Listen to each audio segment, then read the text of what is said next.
This video is sponsored by Gold Resource Corporation.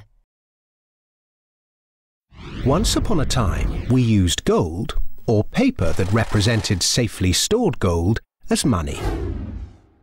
It worked well for thousands of years, partly because gold is independent, and partly because it keeps its purchasing power. An ounce of gold buys you as much food, clothing, and energy as it did 50, or 150, or 1,550 years ago. Compare that to modern money, which seems to buy you less and less each year. 100 years ago, when the Federal Reserve Bank was formed, a dollar would buy you this much oil. 50 years ago, it bought you this much. Now, it buys you this much. That's not very much, is it? In fact, in the 100 years since the Federal Reserve Bank was formed to protect the currency, the purchasing power of the dollar has fallen by this much. Why did governments stop using gold? In 1914, the British and German governments were committed to various spending programs and World War I, a war that probably needn't have happened, and neither had the money or gold to pay for it. So they took their countries off the gold standard and, free of its restraints, printed the money they needed. In 1971, the American government was committed to various spending programs and Vietnam, a war that probably needn't have happened.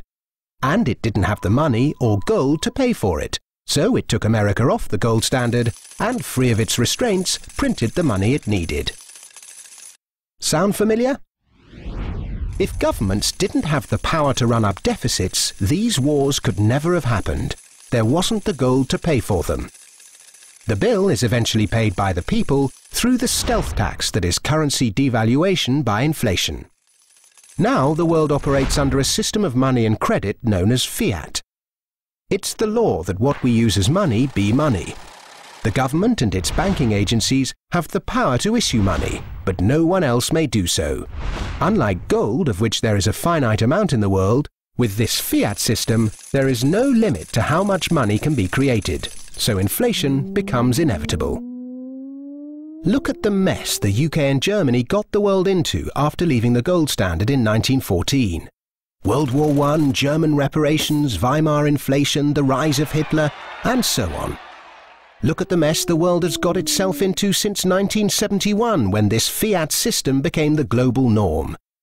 An endless sea of wars, debt, poverty, social inequality, economic bubbles, rampant consumerism, and environmental rape. None of which could ever have happened to anything like the same extent, with that little bit of discipline and restraint imposed by gold. The ability to issue money is too much power for governments, banks, anybody, however well-intentioned. The best way to stop the abuse of power is to spread it as thinly and widely as possible. That's why we need to get back to a sound system of money. Unlike any bank, any corporation, any government, or any body, gold really is independent.